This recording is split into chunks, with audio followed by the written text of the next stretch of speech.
दोस्तों जैसे जैसे सर्दियों का मौसम बढ़ता जा रहा है तो आप लोगों के बहुत ज्यादा कमेंट आ रहे थे किस अप्लायंस से पानी गर्म करना सस्ता रहता है। तो आज का वीडियो बहुत ही भयंकर और इंफॉर्मेटिव होने वाला है। आज का प्रैक्टिकल बहुत ज्यादा एक्यूरेसी के साथ हम आपको दिखाने वाले हैं। विद प्रैक्टिकल देखेंगे कि हमें पानी गर्म करना इंडक्शन से सस्ता पड़ता है या इमर्शन रोड यानी कि गीजर से सस्ता पड़ता है। और जैसा कि यहां पर आप देख रहे हैं यह इंडक्शन है, इसके साथ हमने यह भिगोना लिया है और साथ में एक मीटर लगाया है जो हमें लोड और यूनिट बताएगा। और इस बाल्टी में हम उतना ही पानी लेकर एक इमर्शन रोड जो कि एक इलेक्ट्रिक गीजर के अंदर लगी होती है या कुछ लोग डायरेक्टली भी इमर्शन रोड से पानी को गर्म करते हैं, तो इमर्शन रोड से भी हम 5 लीटर पानी और इंडक्शन से भी 5 लीटर पानी को यानी बराबर मात्रा में पानी लेंगे।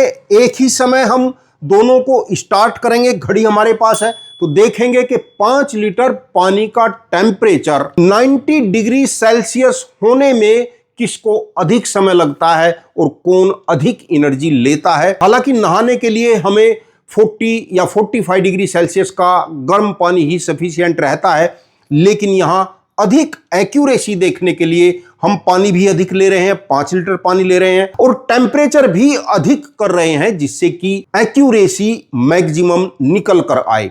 तो शुरू करते हैं। सबसे पहले हम इस बाल्टी में 5 लीटर पानी को लेते हैं और जिस पानी को हम ले रहे हैं उस पानी का टेम्परेचर इस समय आप देख रहे हैं 22.7 डिग्री सेल्सियस हो रहा है। पूरा 5 लीटर को पूरा भर भर के यहां पर लेंगे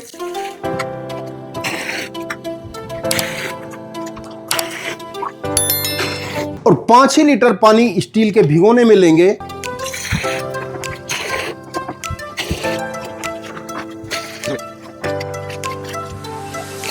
पांच लीटर पानी इंडक्शन पर, 5 लीटर पानी इमर्शन रोड के साथ इस बाल्टी में हमने ले लिया है। इमर्शन रोड के साथ इस टेस्टिंग बोर्ड का यूज कर रहे हैं और इस टेस्टिंग बोर्ड में अभी हमने ऑन नहीं किया है इमर्शन रोड को। उससे पहले यहां पर जो यूनिट हम देख रहे हैं इस यूनिट को हम जीरो करेंगे। यूनिट को हमने जीरो कर लिया है और वोल्ट आप देख रहे हैं इस मीटर में 245 वोल्ट इस समय ग्रिड के हैं। और दूसरे मीटर में भी यह जो टेस्टिंग बोर्ड इंडक्शन के साथ लगा हुआ है इसमें भी यूनिट हो रही है, इसको जीरो कर लेते हैं। अभी टेस्टिंग बोर्ड को हमने ऑफ रखा है और यहां पर भी यूनिट को जीरो कर लिया है और इसमें भी वही 247 वोल्ट हो रहे हैं, यानी एक ही ग्रिड से दोनों मीटर कनेक्टेड है। और दोस्तों घड़ी में आप देख रहे हैं कि 7:25 हो गए हैं और दोनों अप्लायंस को ऑन कर देते हैं। 1600 वाट का इंडक्शन है, 1600 वाट पर इसको मैंने कर दिया है और मीटर में आप लोड देख रहे हैं कि 1650 वाट का लोड चल गया है इंडक्शन का। और इमर्शन रोड के लिए भी देख लेते हैं। इमर्शन रोड का यहां पर 1500 वाट का लोड चल रहा है। दोनों को चलने देते हैं, बीच बीच में हम आपको टेम्परेचर दिखाते रहेंगे 5-5 मिनट के बाद और लास्ट में पूरा कैलकुलेशन आपको बताऊंगा कि 5 लीटर पानी गर्म करने में किससे कितना समय लगा है, किसने कितनी यूनिट का कंजप्शन किया है, किसका कितना लोड है। लोड तो आप देख ही चुके हैं, यहां पर हमें 1600-1650 वाट का लोड दिखाई दे रहा है और यहां पर हमें 1500 वाट का लोड दिखाई दे रहा है। हो सकता है कि कुछ समय के बाद लोड कुछ कम हो जाए या बढ़ जाए, लेकिन जो यूनिट है वह एक्यूरेट आएगी और बहुत ही बारीकी से इस प्रैक्टिकल को हम आपको दिखा रहे हैं जिससे कि यूजर को किसी प्रकार का भ्रम न रहे। 7:30 हो चुकी है, यानी 5 मिनट के बाद इंडक्शन वाले पानी का टेम्परेचर 45 डिग्री सेल्सियस हो गया है और इमर्शन रोड वाले पानी का टेम्परेचर भी चेक कर लेते हैं। यहां पर भी वही लगभग 45 डिग्री सेल्सियस के आसपास का ही टेम्परेचर है। दोस्तों वीडियो को लाइक शेयर करके कमेंट जरूर कर देना और यदि चैनल को अभी तक सब्सक्राइब नहीं किया तो प्लीज चैनल को सब्सक्राइब भी कर लेना। दोस्तों 7:35 हो चुकी हैं, यानी 10 मिनट का समय हो चुका है और इमर्शन वाले वाटर का जो टेम्परेचर है वह 64 डिग्री सेल्सियस हो गया है 10 मिनट के बाद और लोड वही 1500 वाट का चल रहा है। और अब इंडक्शन वाले पानी का टेम्परेचर भी आपको दिखा देते हैं। और इंडक्शन वाले पानी का टेम्परेचर 66 डिग्री सेल्सियस हो गया है। लगभग स्थिति अभी तक बराबर सी ही चल रही है। अगले 5 मिनट का पार्ट हम आपको फास्ट फॉरवर्ड करके दिखा रहे हैं। और दोस्तों, यदि चैनल को अभी तक सब्सक्राइब नहीं किया तो प्लीज आप चैनल को सब्सक्राइब जरूर कर लेना।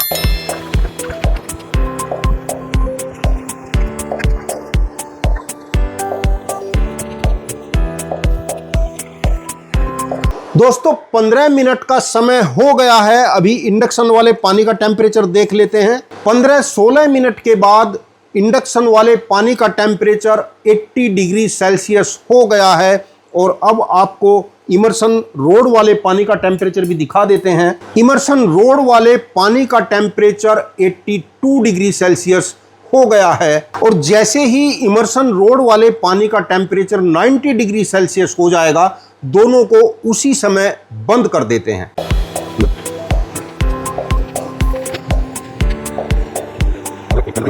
दोनों ही पानी में उबाल आने की स्थिति में है और टेम्परेचर 90 डिग्री सेल्सियस के आसपास पहुंचने वाला है। 90 डिग्री सेल्सियस टेम्परेचर दोस्तों हो गया है और अब दोनों को ही यहां पर हम बंद कर देते हैं। और समय यहां पर हम देख रहे हैं कि लगभग 7:45 के आसपास हो गई है, यानी कि 20 मिनट का समय लग चुका है। और 91 डिग्री सेल्सियस टेम्परेचर इस वाले पानी का है और इस वाले पानी का टेम्परेचर भी आपको दिखा देते हैं। और इंडक्शन वाले पानी का टेम्परेचर भी आपको दिखा देते हैं। लगभग 90 डिग्री सेल्सियस के आसपास ही इस पानी का टेम्परेचर भी हो गया है। दोस्तों, अभी जाना नहीं है। 20 मिनट का यह प्रैक्टिकल आपको बहुत कुछ सिखाकर जाएगा। अभी अंतिम निष्कर्ष निकलना बाकी है।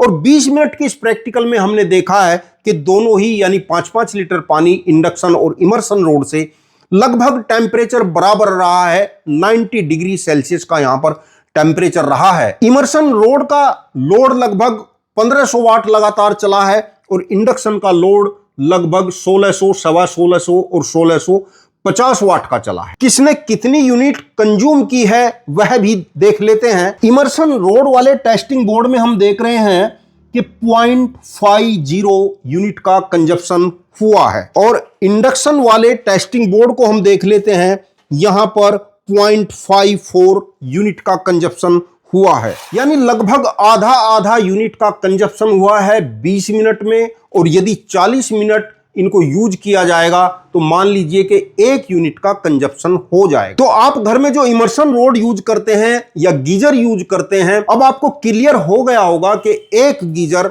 या एक 1500 वाट का इमर्शन रोड 40 मिनट में 1 यूनिट का कंजप्शन करता है। और यदि आपके गीजर में 2000 वाट का एलिमेंट है तो 30 मिनट में 1 यूनिट का कंजप्शन करता है। लेकिन यहां पर हमने देखा है कि इंडक्शन पर हम जो पानी गर्म कर रहे हैं उसमें हमारा यूनिट का खर्च हुआ है 0.54, यानी इमर्शन रोड से अधिक हमारा यूनिट खर्च हुआ है।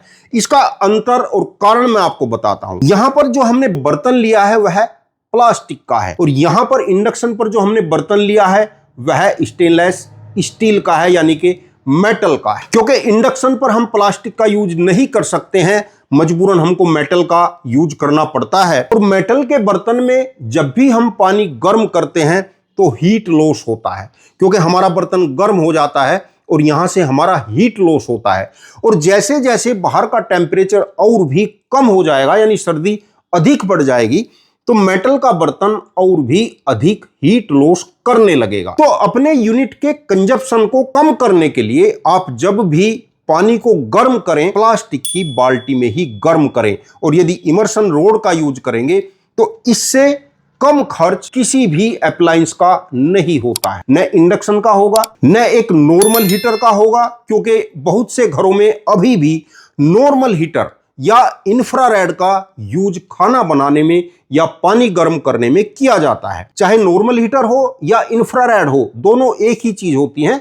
आजकल बहुत भ्रम फैलाया जा रहा है इंफ्रारेड के संबंध में। यूजर को बहकाया जाता है कि यह एक ऐसा इंडक्शन है जिस पर हम हर प्रकार का बर्तन यूज कर सकते हैं।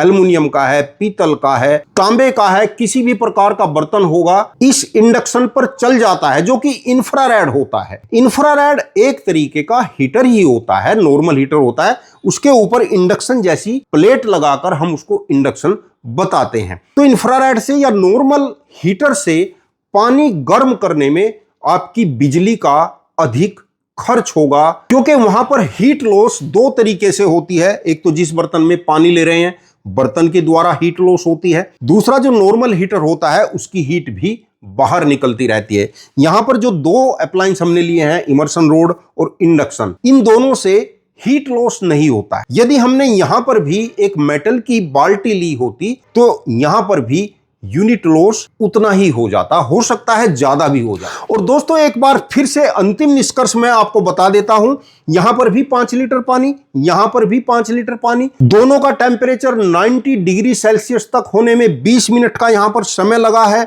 यूनिट खर्च हुआ है 0.54 यूनिट और इस साइड में यूनिट खर्च हुआ है 0.5 यूनिट। और यदि आपके यहां यूनिट खर्च 10 रुपए पर यूनिट है, कहीं पर 7 रुपए पर यूनिट हो सकती है, कहीं पर 8 रुपए पर यूनिट हो सकती है, कहीं पर 10 रुपए पर यूनिट हो सकती है, तो यहां पर मैं कैलकुलेशन जो कर रहा हूं 10 रुपए पर यूनिट के हिसाब से कर रहा हूं। तो यदि 10 रुपए पर यूनिट के हिसाब से आपका बिल आता है तो इस 5 लीटर पानी को गर्म करने में हमारा खर्च हुआ है 5 रुपए 40 पैसे और इस 5 लीटर पानी को गर्म करने में हमारा खर्च हुआ है 5 रुपए। और यदि 1 लीटर पानी गर्म करते हैं तो यहां पर 1 लीटर पानी गर्म करने में 1 रुपया खर्च होगा।